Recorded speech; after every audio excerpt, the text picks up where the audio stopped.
වෙලාව සවස 6යි. මේ ශ්‍රී ලංකා ගුවන් විදුලි සංස්ථාවයි. මෙන්න ප්‍රවෘත්ති. සංස්කරණය නිශාන් තුෂාර, ප්‍රකාශය ගයන් කෞශල් ජයවීර. මානව හිමිකම් සම්බන්ධයෙන් ජාත්‍යන්තරයට ගෙන ගිය වැරදි මත නිවැරදි කිරීමට රජය සූදානම්. යුද සමයේ හමුදා කටයුතු සඳහා කරගත් ඉඩම් වලින් 90% ජනතාව වෙත නිදහස් කර අවසන්. වසරේ පළමු ආණ්ඩුපක්ෂ මන්ත්‍රී කණ්ඩායම් රැස්වීම අද අග්‍රාමාත්‍යතුමාගේ ප්‍රධානත්වයෙන්. ඩොලර් මිලියන 500ක ස්වෛරීත්ව බැඳුම් කර ගෙවා දැමේ. ඉන්ධන මිලදී ගැනීමට ඉන්දියාවෙන් ඩොලර් මිලියන 500ක්. පාකිස්තානයේදී ඝාතනය වූ ප්‍රියන්ත කුමාරගේ බිරිඳට ඩොලර් ලක්ෂයක වන්දි මුදල සහ මාසික වැටුප ලැබෙයි. ගුරුවරුන්ට වැඩි කළ වැටුප පිරිවෙන් ගුරුවරුන්ටත්. පාස්කු ප්‍රහාරයට අදාළ තොරතුරු පොලිසියේ 15000ක් දැන සිටි බව හෙළිවෙයි. විදේශිකයන්ට පමණක් යන ප්‍රතිපත්ති අනුගමනය කරන සංචාරක ආයතනවලට එරෙහිව දැඩි පියවර. අබුඩාබි ප්‍රහාරය සම්බන්ධයෙන් යෙමනී ත්‍රස්ත කැරලිකරුවන්ගේ ඉලක්කවලට ප්‍රහාර. සිම්බාබ්වේ ශ්‍රී ලංකා දෙවන එක්දින ජාත්‍යන්තර ක්‍රිකට් තරගය දැන් පල්ලිකැලේදී. ආකර්මණ්‍යව තිබූ පරිසර පොලිසිය වත්මන් රජයේ යළි ක්‍රියාත්මක කළ බව ජනාධිපති ගෝඨාභය රාජපක්ෂ මැතිතුමා පවසයි. ජනතාව හා පොලිසිය අතර සම්බන්ධතාව සවිමත් කිරීම සඳහාත් මහජන ආරක්ෂක කටයුතු සඳහා ප්‍රජා සහභාගීත්වය ලබා ගැනීම සඳහාත් අලුතින් ප්‍රජා පොලිස් රාජ්‍ය අමාත්‍යාංශයක් පිහිටවීමටද ක්‍රියා කළ බව එතුමා පෙන්වා දෙයි. එමෙන්ම පසුගිය කාලේ අප රටේ මානව හිමිකම් සම්බන්ධයෙන් ජාත්‍යන්තරයට ගෙන ගිය වැරදි මතයන් නිවැරදි කර ගැනීමට අවශ්‍ය බවද ජනාධිපතිතුමා අද පැවති 9වැනි පාර්ලිමේන්තුවේ දෙවන සැසිවාරය අමතමින් අවධාරණය කළේය. අප ජාත්‍යන්තර නීතිවලට සම්මුතීන්ට ගරු කරන රටක්. පසුගිය කාලේ අපේ රටේ මානව හිමිකම් සම්බන්ධයෙන් ජාත්‍යන්තරයට ගෙන ගිය වැරදි මතයන් නිවැරදි කරන්නට අපිට අවශ්‍යයි. මා වගකීමෙන් කියනවා මගේ පාලන කාලය තුල කිසිදු ආකාරයක මානව හිමිකම් කඩකිරීමකට රජය අනුබල දී නැහැ. ඒ වගේම ඉදිරියේදී එවැනි ක්‍රියාවන් සිදුවන්නට අප ඉඩ තබන්නේත් නැහැ. අප එවැනි ක්‍රියා කිසිසේත්ම අනුමත කරන්නේත් නැහැ. දශක 3කට ආසන්න කාලයක් මේ රටේ සෑම ජන කොටසක්ම වාගේ ත්‍රස්තවාදයේ හේතුවෙන් පීඩාවට පත් වුණා. 2009 වසරේදී ත්‍රස්තවාදය පරාජය කොට යලි රටට සාමය ගෙනීමෙන් මේ තත්ත්වය අවසන් කරන්නට අපිට පුළුවන් වුණා. කෙසේ වෙතත් දැන් අපට අවශ්‍ය වන්නේ ඉතිහාසයේ අඳුරු මතකයන් ඉවතලා සෑම ජන කොටසකටම සාමීන් සහ සාජීවණයෙන් ජීවත් විය හැකි සුරක්ෂිත රටක් ගොඩනැගීමටයි. ඒ සඳහා ජාති ආගම් හෝ පාලන ભેදකින් තොරව අපි සියලු දෙනාම එක්විය යුතුයි. යුද්ධයෙන් විනාශ වී තිබූ උතුරු හා නැගෙනහිර ප්‍රදේශවල ජන ජීවිතය සාමාන්‍ය තත්ත්වයට පත් කිරීමට වත්මන් රජය විශාල ආයෝජනයක් කර තිබේ. යුද සමයේ එම ප්‍රදේශවල හමුදා කටයුතු සඳහා කරගෙන තිබූ ඉඩම් 90%කට වඩා නිදහස් කිරීම තමන් ආරක්ෂක ලේකම්ව සිටි කාලේ ආරම්භ කළ බව ජනාධිපතිතුමා කීවේය.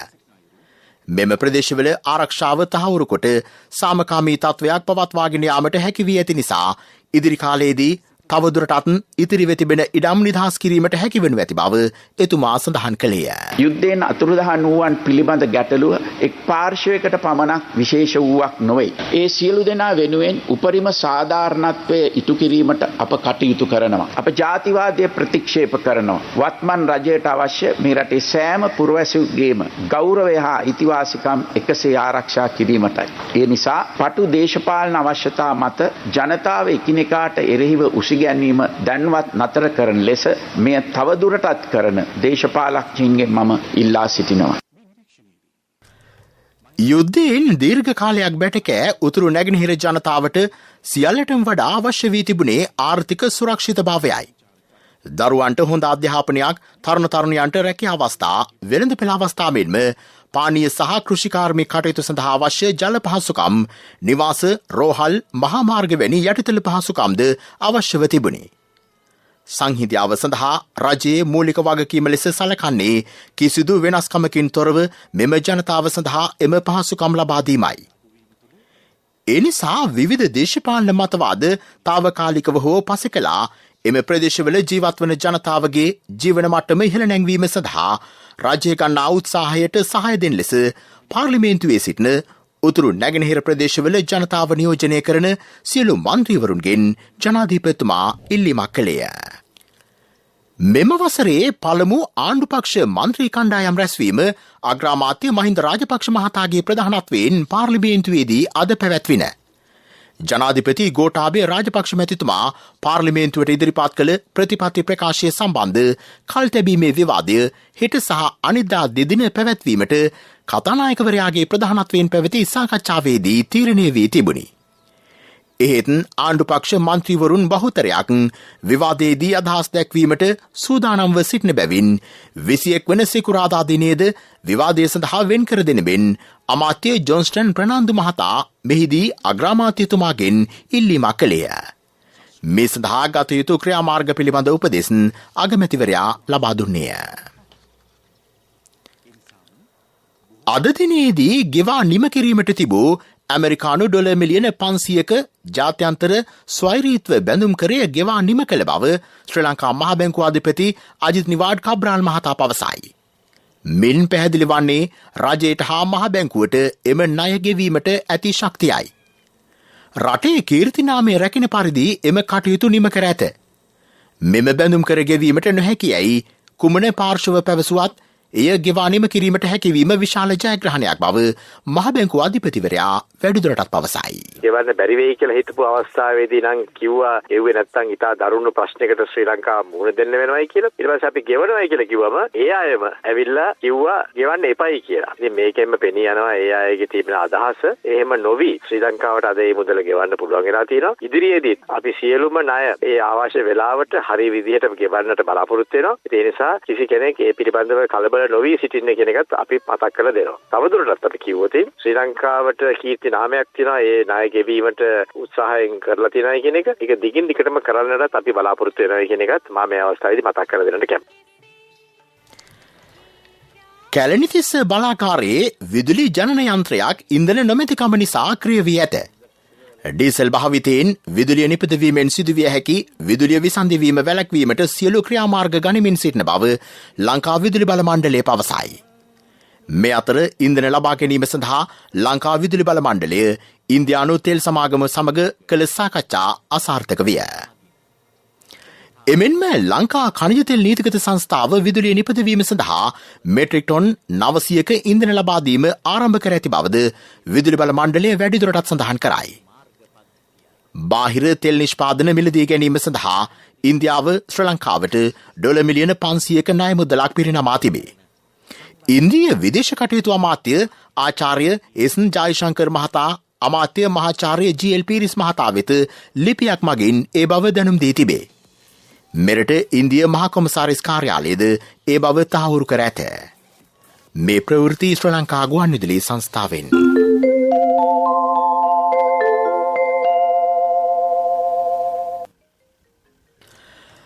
පාකිස්තානයේ සියල්කෝට්හිදී ඝාතනයට ලක් වූ ප්‍රියන්ත කුමාර මහතාගේ බිරිඳට ලබා දෙන බවට පොරොන්දු වූ ඔහුගේ මාසික වැටුපේ පළමු ගෙවීම ඇය වෙත ලබා දීමට රාජ්කෝ ඉන්ඩස්ට්‍රීස් ආයතනය පියවරගෙන තිබේ. ඒ අනුව ඇමරිකානු ඩොලර් 2000ක ගෙවීමක් මාසික වැටුප ලෙස ඇයගේ ගිණුමට බැර කර ඇත. මෙම ගෙවීම වසර 10ක් දක්වා සිදු කිරීමට නියමිතය. මේට අමතරව පාකිස්තානයේ සියල්කෝට් ව්‍යාපාරික ප්‍රජාව එකතු කළ ඇමරිකානු ඩොලර් ලක්ෂයක වන්දි මුදලද ඇයගේ ගිණුමට බැර කර තිබේ. පාකිස්තාන අග්‍රාමාත්‍ය ඉම්රාන් ඛාන් මහතා ප්‍රියන්ත කුමාර මහතාගේ වැටුප සහ ඔහු වෙනුවෙන් ලැබිය යුතු අරමුදල් ලබා දෙන බවට මීට පෙර ප්‍රතිඥා දුන්නේය. එම පොරොන්දුව නිසි පරිදි ඉටු කර ඇතැයි පාකිස්තාන අග්‍රාමාත්‍යවරයාගේ දේශපාලන සංනිවේදනය පිළිබඳ විශේෂ සහකාර ආචාර්ය ශබාස් ගිල් මහතා ට්විටර් නිවේදනයක් මගින් අද තහවුරු කළේය. ශ්‍රී ලංකා ගුරු සේවය සඳහා ක්‍රියාත්මක වන වැටුප් ක්‍රමවේදය අනුව පිරිවෙන් ගුරුවරුන් සඳහාද වැටුප් සංශෝධනයක් කඩිනමින් ලබා දීමට අවශ්‍ය ක්‍රියාමාර්ග ගැනීමට රාජ්‍ය අමාත්‍ය විජිත බේරුගොඩ මහතා පියවරගෙන තිබේ. ඒ සඳහා අමාත්‍ය මණ්ඩල සංදේශයක් කෙටුම්පත් කර අමාත්‍ය මණ්ඩලයට ඉදිරිපත් කිරීමට නියමිතයි. ඒ සඳහා අනුමැතිය ලබා ගැනීමේ අනතුරුව පිරිවෙන් ගුරුවැටුප් සංශෝධනය කර මෙවසරේ පෙබරවාරි මාස සිට ජනවාරි මාසයට හිමි හිඟවැටුප්ද සහිතව ගෙවීම් සිදු කිරීමට ක්‍රියා කෙරේ. 2019 පාස්කු ප්‍රහාරය එල්ලවෙන බවට විදේශික බුද්ධ්‍යංශවලින් ලැබුණු තොරතුරු පොලිසියේ 15,000ක් පමණ දැන සිටි බව බස්නාහිර පළාත් ජ්‍යෙෂ්ඨ නියෝජ්‍ය පොලිස්පති දේශබන්දු තෙන්නකෝන් මහතා පවසයි. ඊට අදාළ නඩු විභාගයේදී සාක්ෂි දෙමින් ඔහු මේ බව කීවේය. හිටපු පොලිස්පති පෝජි ජයසුන්දර සහ හිටපු ආරක්ෂක ලේකම් හේමසිරි ප්‍රනාන්දු යන අයට එරෙහිව මෙම නඩුව විභාග වෙයි. මේ අතර තමාව අප මත මුදා හැරීමට නියෝගයක් නිකුත් කරන ලෙස ඉල්ලා නීතිඥ හිජාස් හිස්බුල්ලා මහතා වෙනුවෙන් ගොනු කළ ප්‍රතිශෝධන අයදුම්පත ලබන 20 වෙනිදා විභාග කිරීමට අභියාචනාධිකරණය දින නියම කළේය. COVID-19 වසංගත තත්ත්වය නිසා බිඳවැටුණු ආර්ථිකය යළි නගා සිටුවීමට සියලු දෙනා එක්ව බුද්ධිමත්ව ක්‍රියා කළ යුතු බව කර්මාන්ත අමාත්‍යාංශයේ ලේකම් ජෙනරාල් දයාරත්නායක මහතා පවසයි. වර්තමානයේ රටේ පවතින තත්ත්වය රජයේ හෝ වෙනත් පාර්ශවයක් ඇති කළ තත්ත්වයක් නොවේ. එබැවින් සියලු දෙනා සාමාන්‍ය මට්ටමට වඩා කැපවීමෙන් ක්‍රියා කළ යුතු කාලයක් එළඹ තිබේ. උපරිම මිනිස් සම්පතක් සහ තාක්ෂණික දැනුම අප රට සතුව පවතී. ඒ සියල්ලෙන්ම නිසි ප්‍රයෝජන ගැනීම කෙරෙහි අවධානය යොමු කළ යුතු බව ඔහු පෙන්වා දෙයි.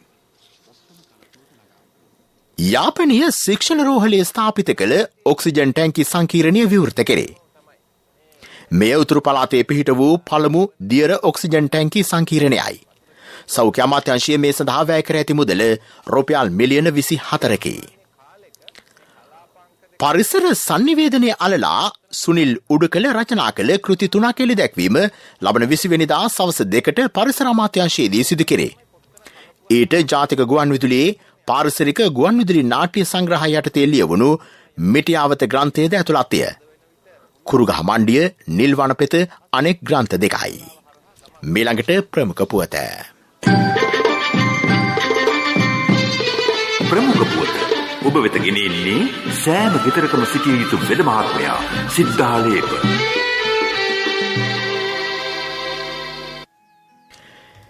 විදේශිකයන්ට පමණක් යන ප්‍රතිපත්ති අනුගමනය කරන සංචාරක ආයතනවලට එරෙහිව දැඩි ක්‍රියාමාර්ග ගන්නා බව ශ්‍රී ලංකා සංචාරක සංවර්ධනාධිකාරිය පවසයි. එම අධිකාරිය පෙන්වා දෙන්නේ ශ්‍රී ලාංකික පුරවැසියන්ට එරෙහිව ඇතැම් සංචාරක ආයතනය අනුගමනය කරන වෙනස්කොට සැලකීම් පිළිබඳව පැමිණිලි ලැබී ඇති බවයි. එවැනි ක්‍රියා සම්බන්ධයෙන් අදාළ ආයතනවල බලපත්‍රය අත්හිටුවීමට හෝ අවලංගු කිරීමට ක්‍රියා කළ හැකි බව අධිකාරිය ප්‍රකාශ කළේය. ප්‍රමුඛතම පුවත ඔබ වෙත ගෙන ආවේ සිද්ධාලේප ලක්වියාව. ශක්තියේ හඬ අවධානය පිණිසයි. පසුගිය සතියේ කොළඹ වරාය නගරයේ ඇවිදින මන්තීරුවේ ජනතාව විශාල සංඛ්‍යාවක් අපරීක්ෂාකාරී ලෙස රැස්ව සිටීම සුදුසු තත්වයක් නොවන බව සෞඛ්‍යාංශ පෙන්වා දෙයි. මේ වන විට ඔමික්‍රෝන් ප්‍රභේදය වේගයෙන් ව්‍යාප්ත වෙයි. ජනතාවගේ සෞඛ්‍ය ආරක්ෂිත නොවන හැසිරීම නව කොවිඩ් පොකුරක් නිර්මාණය කිරීමට හේතුවක් වනු ඇත. නිරතුරු සෞඛ්‍ය මාර්ගෝපදේශ නිසි ලෙස අනුගමනය කරමින් ක්‍රියා කිරීම ජනතාවගේ අවධානය යොමු විය යුතු බව සෞඛ්‍යාංශ අවධාරණය කරයි. ඉකුත් දිනාට තුළදී පුද්ගලයන් 89,540 දෙනෙකු වරාය නගරයේ මෙම මන්තීරුව නැරඹීමට පැමිණ ඇත. විදෙස් පුවත්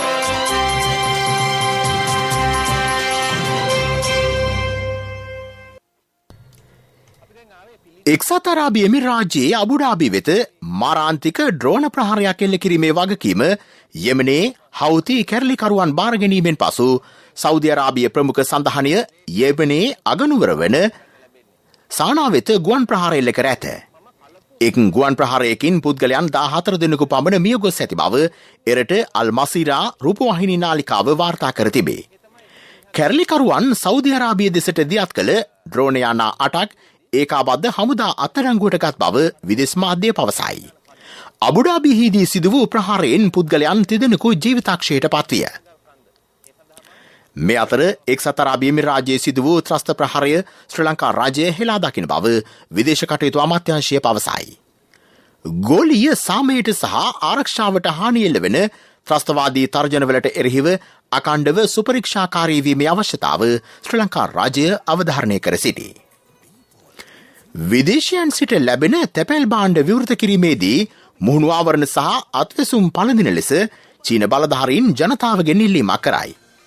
එමෙන්ම විදේශයන් සිට තැපැල් මගින් භාණ්ඩ ගෙන්වා ගැනීම අවම කරන ලෙසද උපදෙස් දී ඇත. බීජිංහිදී ඔමික්‍රෝන් වෛරස ප්‍රභේදය හඳුනා ගැනීමේ සිදුවීමෙන් පසු මෙම පියවරගෙන තිබේ. තිරසර සංවර්ධනයක පුවත් සම්පින්ඩනය සංවර්ධන පුවත්. ඔබේ වත්තේ පොල්ගසට පොහොරයදීමෙන් තෙතමනේ සංරක්ෂණයෙන් ජල සම්පාදනයෙන් සෑම වල්ලකින්ම පොල් ගෙඩියක් වැඩි කරගන්න. අමතර ආදායමක් ලබා ගන්න. තාක්ෂණික සහාය සඳහා අමතන්න 1928 පොල් ගෙඩියක් වැඩි කරගන්න. ආදායම සරු කරගන්න. මේ ඔක්කොම පොල් අකුරෙන් ලියා ගන්න. පොල් පර්යේෂණ ආයතනයේ පණිවිඩයක්. මෙරට අධිවේගී මාර්ග වංශ කතාව ලියවෙන්නට පටන් ගන්නේ 2009 වර්ෂයේ සිටයි. එවකට ජනාධිපති මහින්ද රාජපක්ෂ මහතා විසින් මෙරටට දායාද කළ දක්ෂිණ අධිවේගී මාර්ගයේ සමගම සංවර්ධනය වෙමින් පවතින රටක් ලෙස තිරසර සංවර්ධනය පිළිබඳ බලාපොරොත්තුවක් ජනතාව වෙත සමීප විය.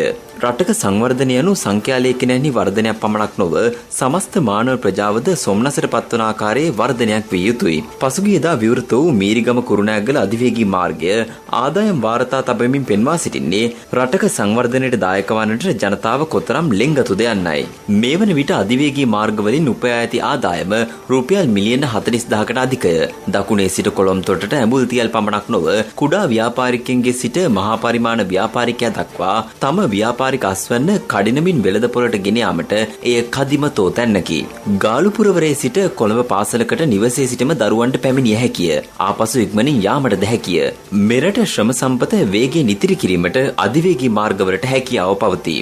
ඒ පිළිබඳ සංඛ්‍යාලේඛන නොමැති තරම්ය. නමුත් මානව සම්පත ඒ සඳහා සාක්ෂි වනු ඇත. සංවර්ධනයට දේශපාලන සීමා මායිම් බිඳ ඉදිරියට යා හැක.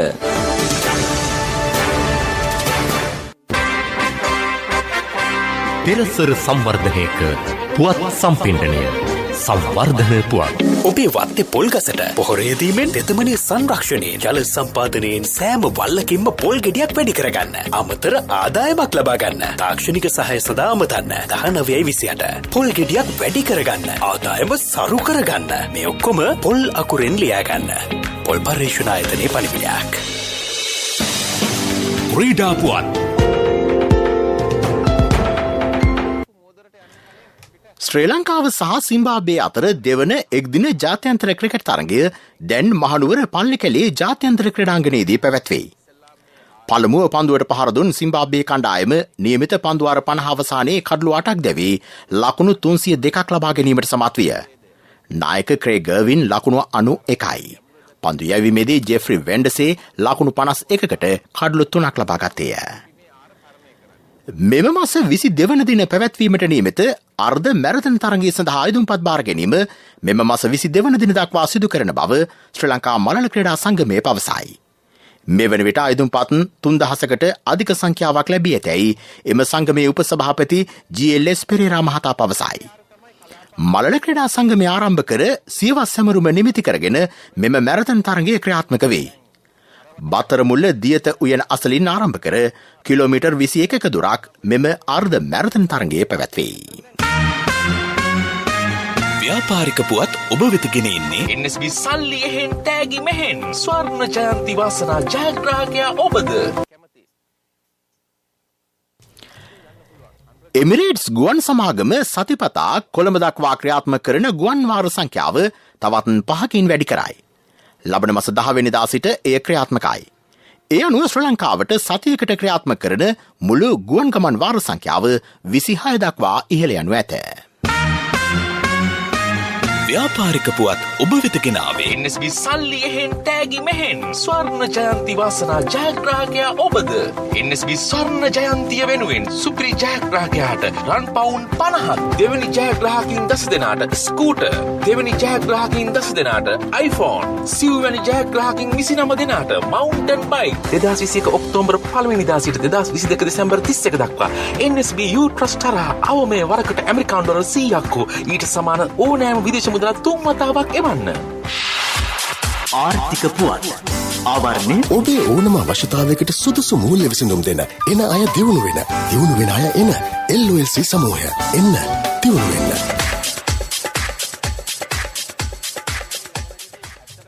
සේවක අර්ථ සාධකාර මුදල කොටස් හිමිකම්වල සිදු කළ ආයෝජනවල වටිනාකම 2021 වසර තුළ වාර්තාගත අන්දමින් ඉහළ ගොස් ඇත.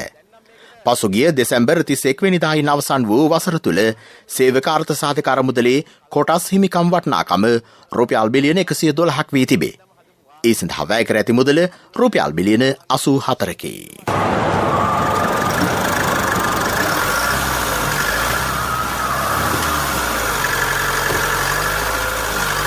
සුනිල් අයියා අලුත් ලොරියකුත් අරගෙන හරි ගිහින් වගේ හරි ගියේ හරි තැනට ගිය හින්දා මල්ලි LOLC එකෙන් ලීසින් කරේ මාත් හරියන්න කියලා හරි තැනටම යන්න ඕනේ LOLC ෆයිනෑන්ස් හරියන්න හරිම තැන වැඩි විස්තර සඳහා 0115 715 555 අමතන්න